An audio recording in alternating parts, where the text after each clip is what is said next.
Sí. Buenas tardes. Termina marzo que hemos titulado... ¿No se me oye? Vale. Marzo como mes de mujer. Hemos tenido muchas actividades en torno a la mujer durante este mes de marzo, algunas que no la hemos podido hacer, por ejemplo, lo de poner la pancarta que teníamos preparada para el balcón todo el mes, pero no ha habido opción porque ni siquiera por la lluvia, no solo porque se destrozara, sino porque no podíamos salir a ponerla en el balcón, pero sí ha habido muchas actividades. Y bueno, ya sabemos que lo del feminismo no es cuestión de un mes, que es todos los días, pero bueno, a marzo le hemos querido dar un realce, y hoy, como broche de oro de este mes, terminamos con esta obra. Esta obra que nos la ha hecho, y de lo que estamos agradecidísimos y encantados, Elisa Costanza, que como sabéis, que la conoce todo el mundo, en Jerez sabemos quién es una poeta, ensayista, dramaturga, profesora y reconocidísima con muchos premios y reconocidísima por el público en general, por Jerez y por otros sitios, tiene premios internacionales incluso, y que actualmente también dirige un grupo de teatro, La Biclocha. Acaba de publicar un libro al que tuve el gusto de ir a la presentación en el Caballero Bonal. Total, ¿qué os voy a decir de ella? Entonces ella se ha prestado a hacer esta obra expresamente para nuestra sesión. Entonces ya después daré los agradecimientos, pero ya no hay otra cosa que decir que darle mucho las gracias. Luego quería también comentar que nuestra sesión, la sesión desde la que hacemos esto, que es la sesión Virginia Woolf del Ateneo de Jerez, pues lleva ese nombre, el de Virginia Woolf, porque reconocemos que es una feminista que ha sido precursora, a la que las mujeres tenemos que agradecer lo que en su tiempo ella hizo para que avanzaran las ideas feministas, que como sabemos, pero lo voy a recordar, no tiene nada que ver con que sea contra el machismo, sino es por la igualdad, por los derechos humanos, porque tengamos las mismas oportunidades. Ya ella hablaba de que las mujeres necesitaban tener su cuarto propio, su habitación propia. Hablaba de ello como algo, un espacio real y un espacio, por ejemplo, de independencia económica, porque en su época no podían ni siquiera, como esta mañana nos decía en la radio Elisa Costanza, ni siquiera entrar en una biblioteca si no iban acompañadas de un hombre. Entonces, tener su libertad para poder, igualdad de condiciones y libertad para poder culturizarse, para poder escribir, para poder leer, luchó por todas esas cosas, y gracias a ella y a otras precursoras pues hemos avanzado mucho, aunque nos queda mucho por avanzar, y en algunos sitios más que en otros. No nos podemos olvidar de las mujeres afganas y de otras muchas, y de muchas muy cerca de nosotros, en Europa, en España y en Andalucía y en Jerez, que siguen teniendo discriminación salarial, de maltrato. Entonces tenemos, y ahora estamos en una época precisamente delicada, donde parece ser que desde algunos sitios se quiere dar marcha atrás, y en ningún momento, en ningún caso lo vamos a consentir. Un paso atrás, las mujeres vamos a seguir luchando, ¿vale?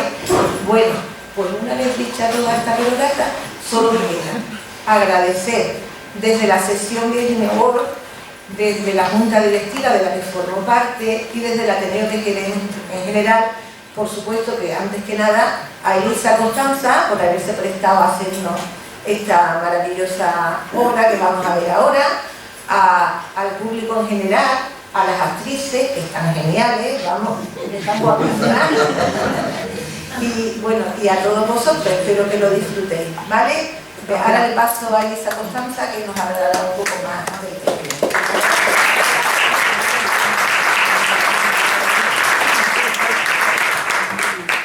Hola, buenas tardes. Un gustazo estar aquí porque estamos entre amigos y amigas y caras conocidas. Es verdad que cuando este verano Loli me llamó para decirme que el aula Virginia Woolf quería hacer una actividad y pensaba en una conferencia, pues yo recordé que la pandemia trajo bastantes desgracias, como ustedes saben, sobre todo la muerte, pero también fue una etapa creativa y ya entonces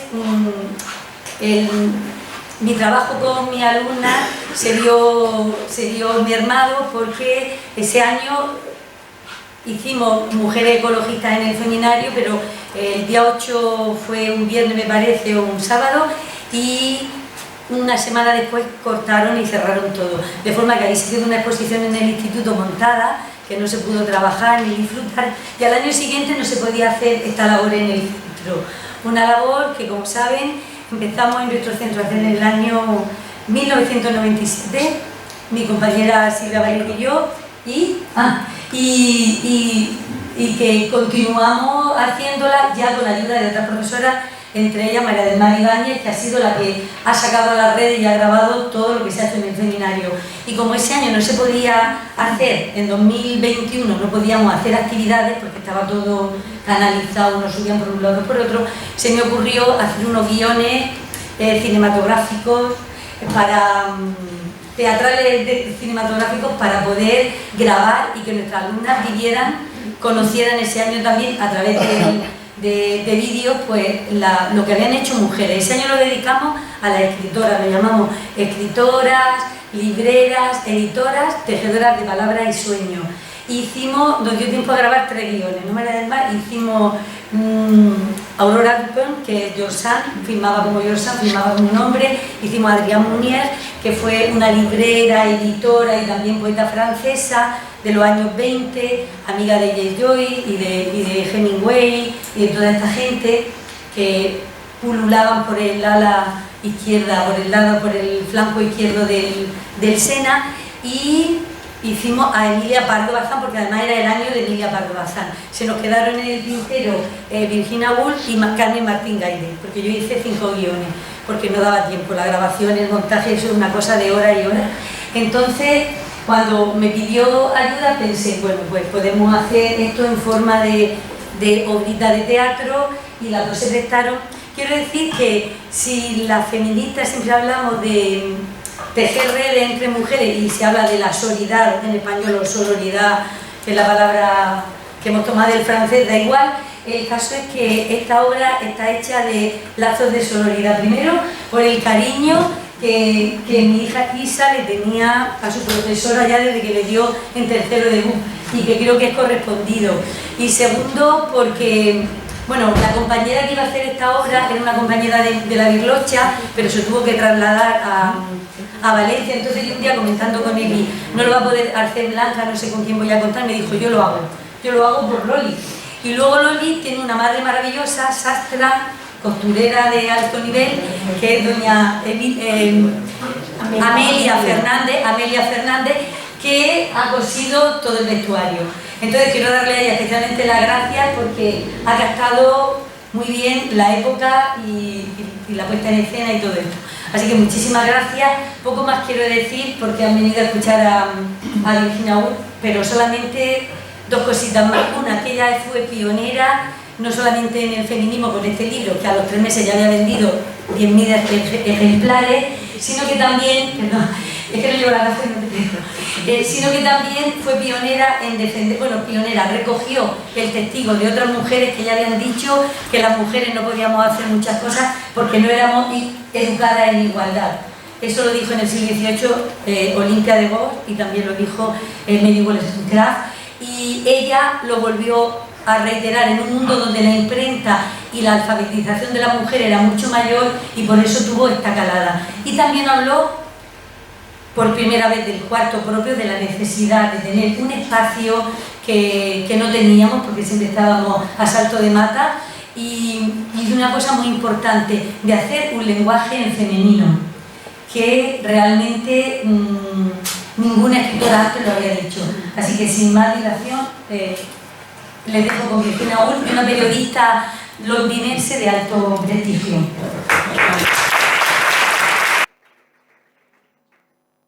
Virginia, usted es una de las escritoras del siglo XX sobre la que más se ha hablado, no solo por su obra, sino también por su personalidad.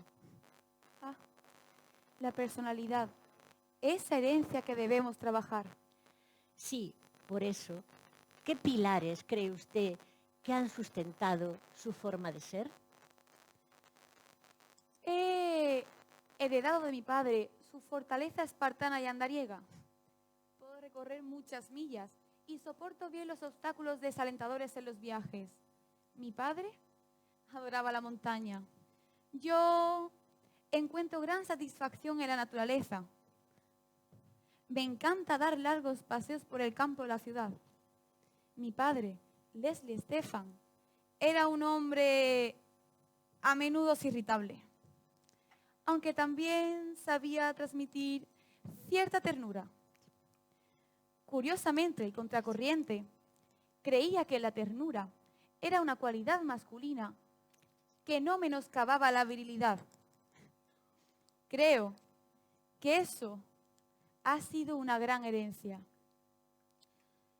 Debo de reconocer que debo parte de mi mentalidad y de mi personalidad a mis progenitores, pues, pese a ser hijos de su época, supieron no hacer caso a los vanos convencionalismos victorianos. Mi madre fue una mujer maravillosa, una trabajadora infatigable, que me enseñó mi amor por mi independencia. Se llamaba Julia Princep Jackson y rompió con esa idea del ama de casa recluida en el hogar y que se dedica en cuerpo y alma a la familia. De hecho, la única condición que le puso a mi padre para casarse con él fue que no le impidiese trabajar. Y él aceptó. Y en las épocas en las que mi madre se ausentaba del hogar para cuidar enfermos y enfermas, era mi padre quien se encargaba de la prole sin rechistar. Pero no solo fue una enfermera, también fue una teórica del cuidado. Y en 1883 publicó un libro escrito con cariño y sensibilidad que explicaba cómo debían ser las habitaciones en los hospitales y cómo había que cuidar a los enfermos y enfermas, siempre centrándose en el aspecto físico, pero también en lo psíquico. Mi madre me legó mi profesión, el ser una mujer de letras. Me legó la pasión por la escritura, aunque nunca podré entender por qué no estaba a favor del voto femenino. Sí, me sorprende mucho que una mujer de esas características no estuviera a favor del sufragio universal. Pero su madre le legó a usted el amor por la escritura y esta ha sido una constante en su vida. ¿A dónde la ha llevado? Leer y escribir me calma. Y con la escritura he podido adentrarme sin miedo en el mar de mi propia existencia. Pero los escritores y escritoras también somos personas de carne y hueso. Y eso es algo que nunca deberían olvidar los lectores. A mí, por ejemplo, me encanta hornear mi pan o tejer mi manta de viaje, cosas muy hogareñas. Aunque también disfruto manchándome los pies de barros al jugar a los bolos en el jardín o simplemente mirando las florecillas. En la naturaleza me siento viva. Como dice Leonard, mi marido, es tras los paseos por el campo cuando mi mente resplandece como el hierro al rojo vivo. Creo que no hay nada más hermoso que llegar desde las lomas al borde del acantilado y observar la belleza y el rugido constante del mar. Como le confesé un día a mi cuñado Clive Bell, el mar es más compatible conmigo que cualquier otro ser humano. Su hogar, junto a Leonard Woolf, su marido, ¿Es también su refugio? Leonard es un compañero maravilloso en este viaje que es la vida. Pocos hombres saben acompañar en la noche de una mujer, en los periodos oscuros. Y Leonard ha sido un pilar fundamental, no solo porque me ha cuidado como nadie, sino porque ha sabido verme en toda mi intensidad. Creo que ha sido una suerte encontrarnos. Es por eso que me gusta llamar a mi matrimonio el divino contento. No hay nada más importante que estar rodeado de personas que te quieren y te cuidan. Y yo he sido muy afortunada. Se ha dicho que la mayoría de sus novelas son un experimento biográfico. ¿Está usted de acuerdo con esa idea? Podría decir que sí. En mis relatos de ficción mezclo historias de mi propia vida y experiencia con otras mucho más creativas e imaginarias. Bien es verdad que gracias a la escritura he sido capaz de sanar escenas de mi vida que de otra forma no hubiese sido posible. ¿Se puede decir que su escritura tiene un valor catártico y además es un salvavidas? Sin duda, me he ido descubriendo y describiendo en mis novelas y diarios. De eso no tengo la menor duda. Alzar la voz como escritora no ha debido de ser nada fácil. Pues no. He tenido que vencer los miedos y la humildad con la que se nos obliga a vivir a las mujeres. Primero, porque he tenido que descifrar una larga cadena de silencios femeninos. Es por eso que decidí crear un lenguaje habitado por y para las mujeres, porque como mujer y escritora contaba con un lenguaje de mujeres, sentimientos de mujeres, pero con un lenguaje solo de hombres. Para ello, tuve que deshacerme y desligarme del ambiente victoriano, que profesa un gran rechazo hacia todo lo femenino, y hacerme una identidad propia como escritora, y descubrir lo que nunca nadie ha querido ver, la aportación de las mujeres a la escritura. Es cierto. Ha tenido que ser difícil porque, como usted afirma en una habitación propia, todos los libros con protagonistas femeninas están escritos por hombres. Usted ha iniciado la búsqueda de una genealogía de mujeres. Ha rescatado a las hermanas Bronte, a George Selio, seudónimo de Mary Ann Evans. Algunos de sus personajes revelan una gran deuda con ellas, pues desvelaron que la fuente de inspiración de la escritura está por todas partes donde hay mujeres. Ellas dejaron claro que no hay vidas insignificantes, que no sean dignas de ser material de ficción. Con ellas aprendimos a construir un nuevo tipo de heroína. Otro de los acontecimientos importantes de su vida es su relación con el Círculo de Bloomsbury. ¿Qué le aportó a este grupo su vida y a su manera de escribir? Bloomsbury me aportó amor y creatividad, pero también amistad y libertad. Debo de reconocer que mi hermana Vanessa ejerció un fuerte liderazgo en esta decisión, fomentada por su particular manera de entender la vida, mucho más bohemia que la mía. Y me sacó de Hyde Park Gates y me llevó a Bloomsbury, a una casa llena de escritores y artistas excéntricos, donde encaja a la perfección. Estábamos muy unidas. Ambas éramos dos jóvenes alegres y creativas en el seno de una nueva familia que nos acogía. Pero también hemos vivido momentos de absoluto terror en el seno familiar, que nunca llegamos a hablar. No sé si por miedo a alzar la voz o simplemente por decepcionar y deshonrar a nuestra familia. Pero, ¿qué es eso que le hizo tantísimo daño en el seno de su familia? Usted había comentado que su familia le había proporcionado un hogar muy confortable y creativo. Es verdad, mis padres nos dieron a mi hermana y a mí el mejor sitio para criarnos. Pero tanto Nessa como yo fuimos víctimas de abusos sexuales por parte de nuestros hermanastros. Y es algo que nunca llegamos a mencionar entre nosotras, ni siquiera. De hecho, mi único confidente fue mi diario.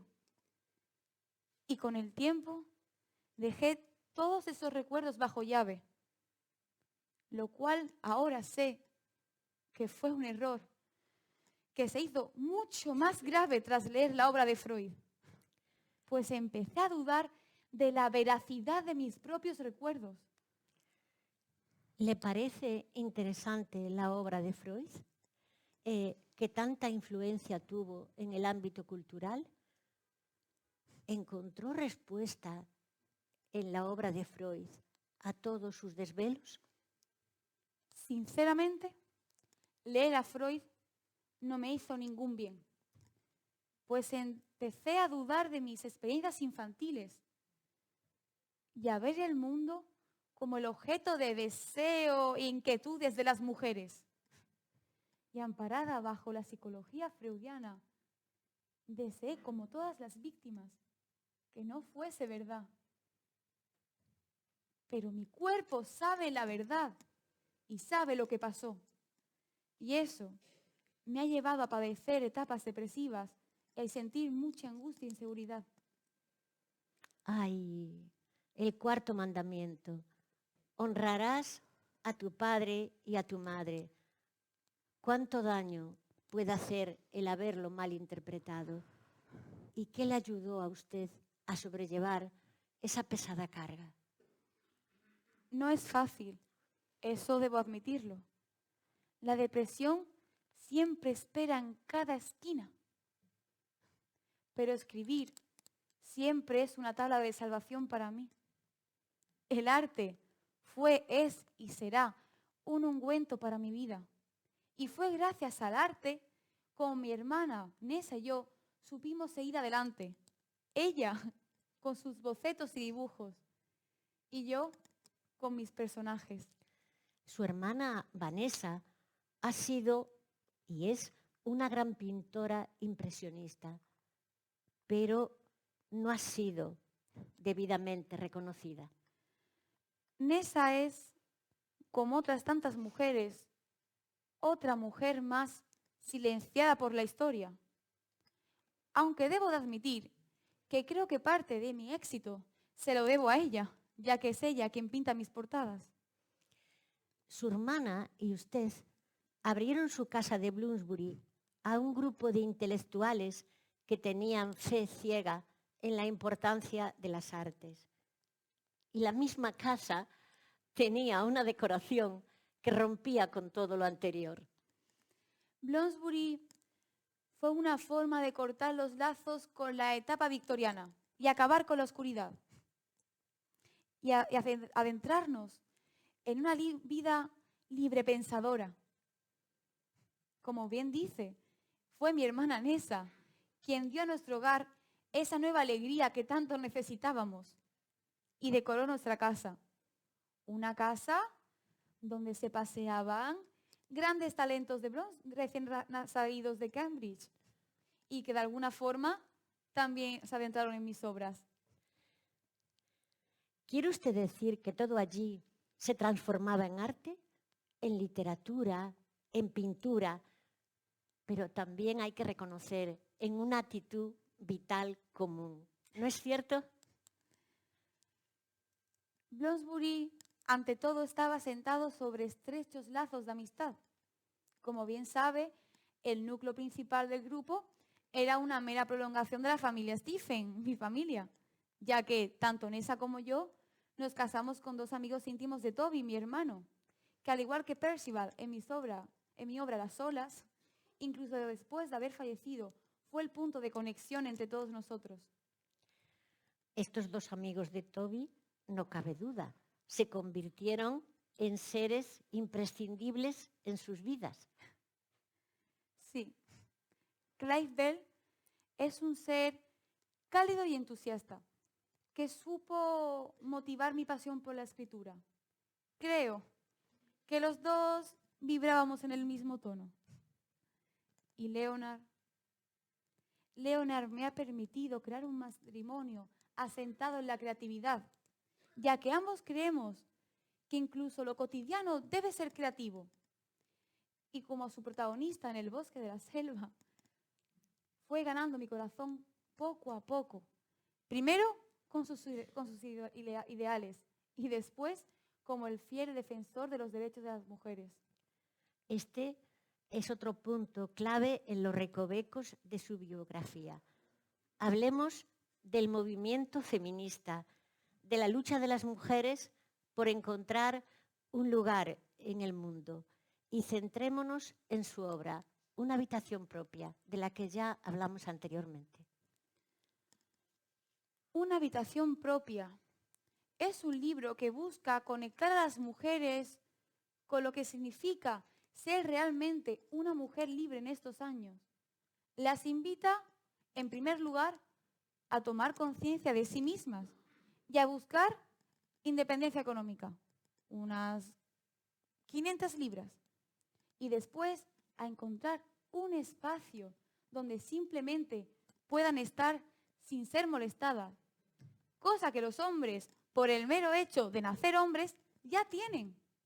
Yo, por ejemplo, nunca fui a la universidad, no porque no pudiese permitírmelo, sino porque simplemente nací mujer. Siempre me gusta reflexionar sobre lo que significa ser mujer en la historia. Porque como indico en mi libro, aunque Shakespeare hubiese tenido una hermana igual de talentosa o más que él, nunca hubiese podido ser la futura Shakespeare, porque no hubiese contado ni con el sustento económico ni con el tiempo para poder hacerse una. Es cierto, pues a lo largo de milenios, la mujer que nacía con talento estaba abocada a la desdicha, en lucha constante consigo misma y con todas las circunstancias. Ni tan siquiera, como usted bien dice, se nos dejaba entrar en una biblioteca universitaria si no era acompañada de un hombre o con una carta de presentación seguramente firmada por un hombre. Todo eran dificultades para las mujeres. Y al parecer, los hombres no necesitan tener más cualificación que el no ser mujeres. Una habitación propia tuvo un gran éxito de ventas y de lectura. A los 3 meses de su publicación se habían vendido 10.000 ejemplares. ¿Por qué cree que tuvo tanto éxito? Es un libro escrito con amor hacia las mujeres y con ciertos toques de revolución feminista. Pero lo más importante, es un libro que intenta conectar a las mujeres con el concepto de lo femenino libre, que es una semilla implantada en nuestro propio ser que nunca nos dejan desarrollarla. Es un libro escrito para las jóvenes o para toda aquella mujer que vive en un mundo pensado por y para el desarrollo y la felicidad del hombre. Aunque creo que es importante trabajar desde la perspectiva y las experiencias de cada una de nosotras. Como digo en mi libro, la hermana de Shakespeare sigue viva, vive en vosotras y vive en mí y en todas aquellas mujeres que hoy no están presentes porque están o acostando a sus hijos e hijas o lavando los platos o cuidando del hogar. Estoy totalmente de acuerdo, porque las mujeres más pobres ni tan siquiera tienen la posibilidad de plantearse formarse, y muchísimo menos de tener una habitación propia. Yo diría que hoy una habitación propia es un espacio en construcción. Virginia, mil gracias por esta entrevista tan maravillosa y porque usted es un faro que alumbra a todas las mujeres. Muchas gracias. Muchas gracias. Gracias.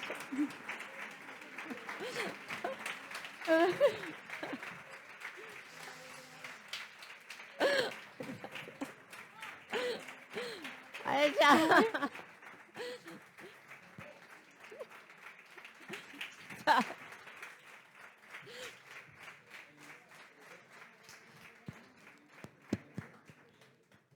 Yo voy a hablar otro poco después. Después voy a hablar otro poco. Sí, sí.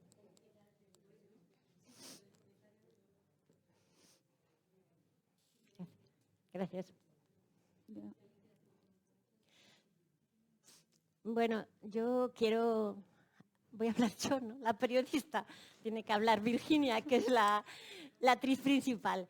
Pero yo quiero decir que muchas gracias a todos y todas por estar aquí esta tarde. Es muy importante representar esta obra. En primer lugar, por lo que tiene de sororidad, de amistad y demás, y sobre todo, por lo que tiene para mí. Para mí, una habitación propia me cambió mi vida. Y hoy, que yo no soy actriz, ni sé serlo, ni sé nada de eso, estar aquí, de verdad que me emociona de una manera que no puede emocionarme más. Y estar al lado de Eli, que es un amor, es un sol. Tantas veces que entré por la puerta de clase, enferma, sin ganas, y mirar a ella y a sus compañeras y compañeros, me dio la vida y me ayudó a seguir adelante. Por eso creo que esta unión entre mujeres tiene que seguir adelante, de verdad.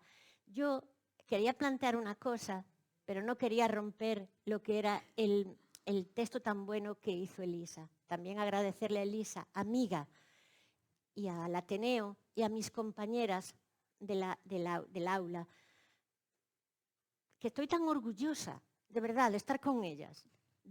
No sé explicarlo, pero que me dan tantas cosas maravillosas y tantas cosas buenas que no puedo explicarme. Yo quería decir una cosa, Virginia. ¿Qué cree usted? ¿Qué cree usted que dentro de 95 años una habitación propia seguirá siendo tan importante? Y posiblemente esa habitación propia en construcción estará construida o se estará construyendo.